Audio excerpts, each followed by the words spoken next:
নমস্কার, আপনি দেখছেন জিএস নিউজ টিভি বাংলা। আজ 28শে অক্টোবর মঙ্গলবার। আজকের সবচেয়ে বড় কয়েকটি তাজা খবর দেখে নিন এক নজরে। আজকের হেডলাইনগুলি।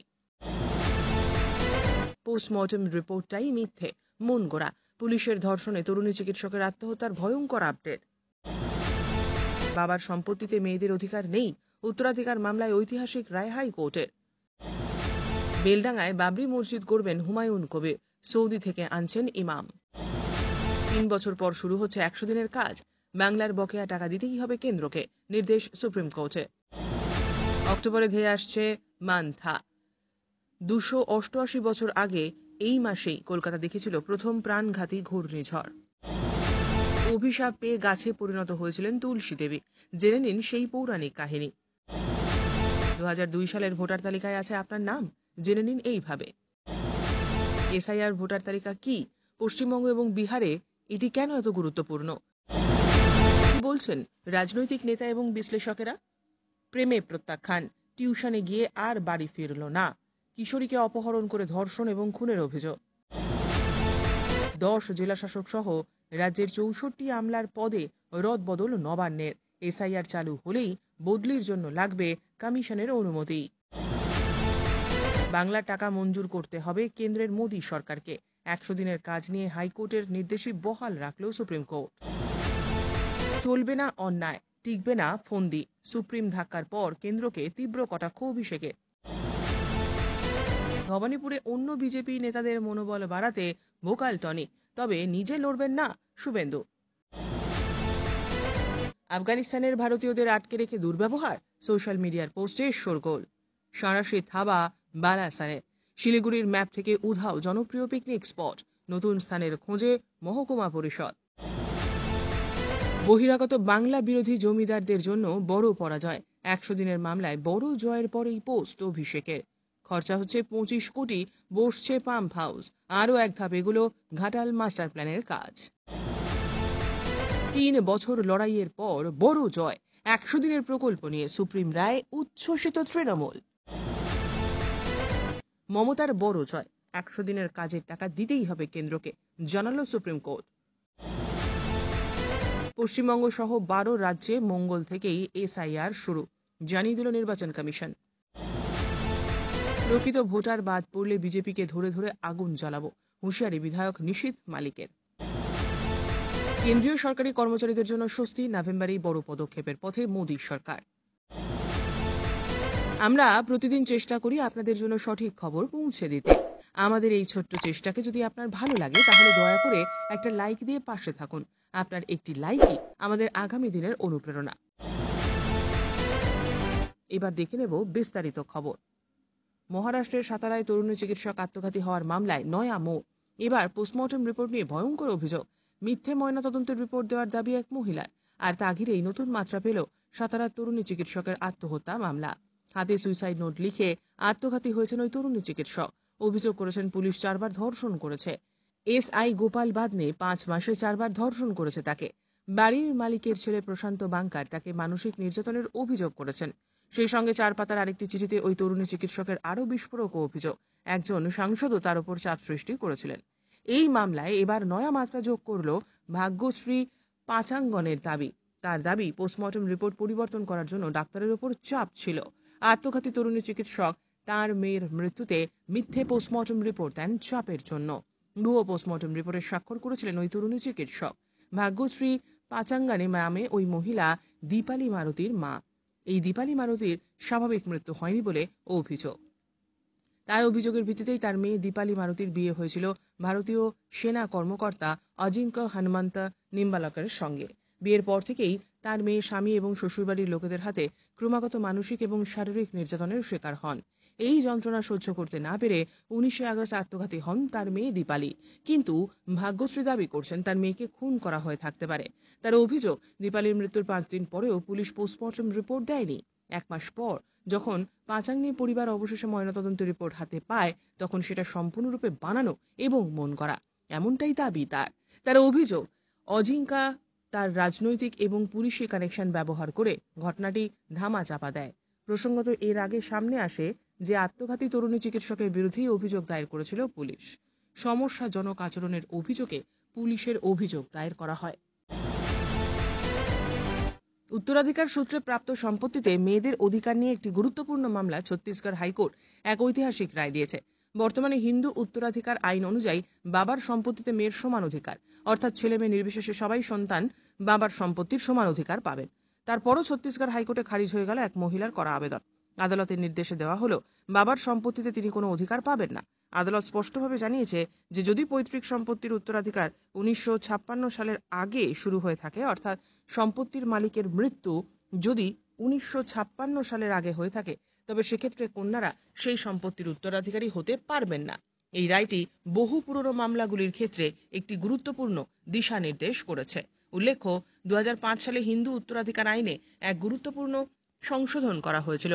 সেই আইন অনুসারে কন্যাদের তাদের বাবার সম্পত্তিতে পুত্রের মতোই সমান অধিকার ছিল। 2005 সালে সেই আইনের সংশোধন করা হয়। এই আবেদন খারিজ করতে গিয়ে আইনের আরও কয়েকটি কথা উল্লেখ করেছেন মহামান্য আদালত।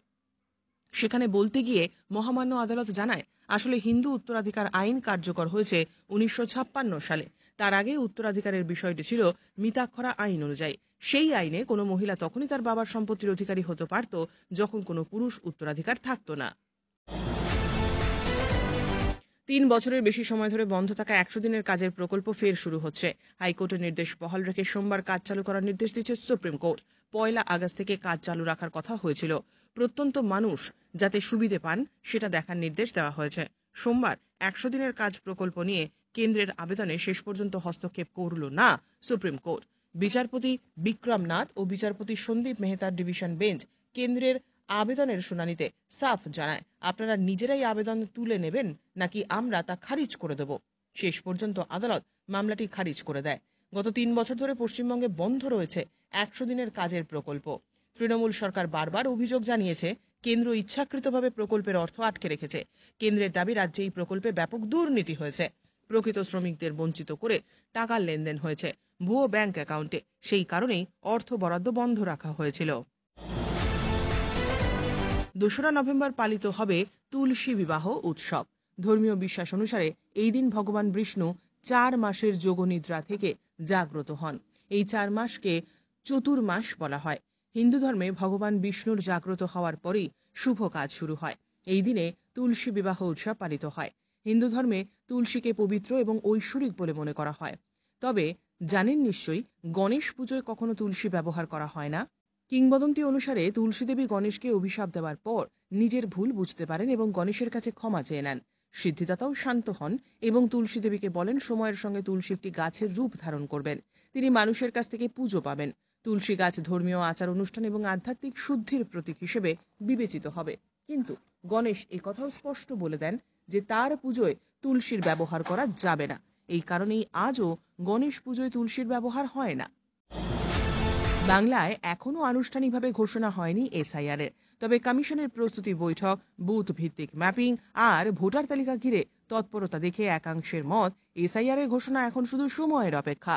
কমিশনের হাবভাবও বলছে বাংলাতে এবার বিশেষ নিবিড় সমীক্ষার পথে হাঁটতে পারে নির্বাচন কমিশন। যদি সত্যি এসআইআর হয় তাহলে বড় ভূমিকা নিতে পারে 2002 সালের ভোটার তালিকা।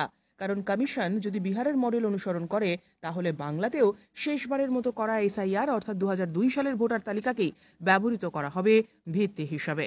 কমিশন সূত্রে খবর, এবার যদি এসআইআর হয় তাহলে ওই পুরনো তালিকাতেই হতে চলেছে মূল হাতিয়ার।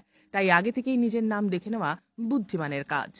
কিশোরী অপহরণ করে ধর্ষণ এবং খুনের অভিযোগ। পূর্ব মেদিনীপুরের জুনপুট কোস্টাল থানার পুলিশ রবিবার সন্ধ্যায় কাদুয়া এলাকা থেকে অজ্ঞাত পরিচয় এক কিশোরীর দেহ উদ্ধার করে। খোঁজ নিয়ে তার নাম পরিচয় জানতে পারে পুলিশ। যোগাযোগ করা হয় পরিবারের সঙ্গে। এরপরেই চাঞ্চল্যকর অভিযোগ মৃতার পরিবারের। পুলিশ জানতে পারে 16 বছর বয়সী ওই কিশোরীকে অপহরণ করে ধর্ষণ করার পর মর্মান্তিকভাবে খুন করা হয়েছে। অভিযোগ আনা হয়েছে কিশোরীর পরিচিত এক যুবকের বিরুদ্ধে। পুলিশ সূত্রে জানা গিয়েছে মৃতা 10ম শ্রেণীর ছাত্রী। কাঁথি থানা এলাকার দূরমুঠে বাড়ি। গত শনিবার থেকে টিউশন পড়তে বেরিয়ে নিখোঁজ ছিল। ওই যুবকের বাড়ি ঝাওয়া জগন্নাথপুরে। মৃতা ও অভিযুক্তর বাড়ি পাশাপাশি গ্রামে। ওই যুবক তাকে অপহরণ করেছিল। প্রাথমিকভাবে জানা যাচ্ছে ওই কিশোরী প্রেমে প্রত্যাখ্যান করেছিল। অভিযোগ, যে কারণে তাকে তুলে নিয়ে গিয়ে এমন ঘটনা ঘটানো হয়েছে। পশ্চিমবঙ্গের বিধানসভা নির্বাচন আগামী বছর। তার আগে রাজ্য প্রশাসন বড়সড় ঝাঁকুনি দিলেন মুখ্যমন্ত্রী মমতা বন্দ্যোপাধ্যায়। সেই পর্যায়ে কলকাতা পুরসভার কমিশনার সহ রাজ্যের এক ঝাঁক জেলার জেলাশাসক বদল করা হলো। এমনকি কয়েকটি জেলার অতিরিক্ত জেলাশাসকদেরও বদলি করা হয়েছে। সোমবার প্রশাসনিক সংস্কার এবং কর্মী বিনিয়োগ দপ্তরের তরফে মোট 4টি বিজ্ঞপ্তি জারি করে 64 জন আমলার বদলির কথা জানানো হয়েছে। নবান্ন সূত্রে খবর, এই বদলি নির্ধারিতই ছিল, শুধুমাত্র উৎসবের কারণে তা কার্যকর করা হয়নি। এই বদলি প্রসঙ্গে প্রশাসনের একাংশের ব্যাখ্যা, সোমবার থেকেই পশ্চিমবঙ্গে ভোটার তালিকার বিশেষ নিবিড় সংশোধন শুরু হয়ে গেলে রাজ্য প্রশাসনে যে কোনো ধরনের বদলিতে জাতীয় নির্বাচন কমিশনের মতামত থাকবে, বা কোনো বদলি করার ক্ষেত্রে রাজ্য সরকারের সঙ্গে নির্বাচন কমিশনের ভূমিকা থাকবে। তাই প্রশাসনের এই অংশের মত, এসআইআর শুরু হওয়ার আগেই রাজ্য প্রশাসনে এক বড়সড় ধাক্কা দিল রাজ্য সরকার। ভবানীপুর বিধানসভা কেন্দ্রকে ঘিরে আবারও উত্তপ্ত হয়ে উঠছে রাজ্য রাজনীতি। ভবানীপুরে মমতার বিরুদ্ধে লড়াই এবার আরও কড়া স্বরে ঘোষণা করলেন বিরোধী দলনেতা শুভেন্দু অধিকারী। সামনে পশ্চিমবঙ্গ বিধানসভা নির্বাচন, আর তার আগেই ভবানীপুরে বিজেপি শিবিরের মনোবল চাঙ্গা করতে রীতিমতো ভোকাল টনিক দিয়েছেন তিনি। রবিবার সন্ধ্যায় ভবানীপুরে 74 নম্বর ওয়ার্ড অরফ্যানগঞ্জে উৎসব পরবর্তী সম্মেলনে ছিলেন তিনি। সংগঠনের শক্তি বাড়াতে নেতাকর্মীদের উদ্দেশ্যে তার স্পষ্ট কথা, ভয় না পেয়ে রাস্তায় নামতে হবে, একটু সহযোগিতা করুন, বাকিটা আমি দেখব। এই বার্তাতেই রাজনৈতিক মহলের একাংশ বুঝে নিয়েছে ভবানীপুরের প্রধান মুখ হিসেবে মুখ্যমন্ত্রী মমতা বন্দ্যোপাধ্যায়কেই টার্গেট করছেন শুভেন্দু। 2021 সালের নির্বাচনে ভবানীপুরে 56,000 ভোটে জিতেছিলেন মমতা, কিন্তু 24-এ বিজেপি ব্যবধান নামিয়ে আনে প্রায় 7,500-এ। 8টি ওয়ার্ডের মধ্যে 5টিতে এগিয়ে ছিল বিজেপি প্রার্থী দেবশ্রী চৌধুরী। এই পরিসংখ্যান তুলে ধরেই বিরোধী দলনেতা কর্মীদের এদিন উজ্জীবিত করেন। প্রকৃত ভোটার বাদ পড়লে বিজেপিকে ধরে আগুন চালাবো, হুঁশিয়ারি বিধায়ক নিশীথ মালিকের। তৃণমূল বিধায়ককে জেলে ভরার পাল্টা দাবি বিজেপির। পূর্ব বর্ধমান জেলার বর্ধমান 2 নম্বর ব্লক তৃণমূল কংগ্রেসের ডাকায় প্রকৃত ভোটারের ভোটাধিকার রক্ষার দাবিতে এক বিশাল মিছিল অনুষ্ঠিত হয়। নিশীথবাবু বলেন, প্রকৃত ভোটার যদি একটাও বাদ যায় তাহলে আমরা প্রত্যেকটা বিজেপিকে ধরে ধরে আগুন জ্বালিয়ে দেব। তিনি আরও অভিযোগ করে বলেন, বিজেপি বাংলাকে কলুষিত করতে চাইছে, এসআইআর ব্যবহার করে প্রকৃত ভোটারদের বাদ দিতে চাইছে। বিজেপির নেতা মৃত্যুঞ্জয় চত্র তিনি এদিন তার প্রতিক্রিয়ায় বলেন, পশ্চিমবঙ্গে ভুয়ো ভোটার তৃণমূল কংগ্রেস ঢুকিয়ে রেখেছে, যার ফলে 2021-এ তারা জিততে পেরেছে, আর তারা বুঝতে পেরেছে, তাই আতঙ্কিত হয়ে তৃণমূল নেতারা যেভাবেই হোক বিজেপিকে আক্রমণ করতে চাইছে। কেন্দ্রীয় সরকারের ঘোষণার প্রায় 10 মাস পরেও এখনো অষ্টম বেতন কমিশন ঘোষণা করা হয়নি। অসন্তুষ্ট কেন্দ্রীয় কর্মচারী সংগঠনগুলি তাদের দাবি, সরকার যত তাড়াতাড়ি সম্ভব অষ্টম বেতন কমিশন গঠনের জন্য বিজ্ঞপ্তি জারি করুক। এদিকে কেন্দ্রীয় সরকারও ইঙ্গিত দিয়েছে যে কমিশন গঠনে দ্রুত কাজ করছে। আশা করা হচ্ছে সরকার আগামী মাসে অর্থাৎ নভেম্বরে অষ্টম বেতন কমিশন গঠন সংক্রান্ত বিজ্ঞপ্তি জারি করতে পারে। সেন্ট্রাল সেক্রেটারিয়েট সার্ভিস ফোরাম সম্প্রতি কমিশন গঠনের বিলম্বের বিষয়টি উত্থাপন করেছে। ফোরাম প্রধানমন্ত্রীকে লিখিত আকারে একটি চিঠিও দিয়েছে। সপ্তম বেতন কমিশন বাস্তবায়নের তারিখের প্রায় 2 বছর আগে গঠিত হয়েছিল। এর ফলে কমিশনকে গভীরভাবে অধ্যয়ন করতে এবং তার সুপারিশ জমা দেওয়ার জন্য পর্যাপ্ত সময় দেওয়া হয়েছিল। এই ছিল আজকের সবচেয়ে গুরুত্বপূর্ণ কয়েকটি খবর। আমাদের খবর ভালো লাগলে ভিডিওটি শেয়ার করুন, চ্যানেলটি সাবস্ক্রাইব করুন। ফিরে আসবো আগামী গুরুত্বপূর্ণ খবর নিয়ে। ধন্যবাদ।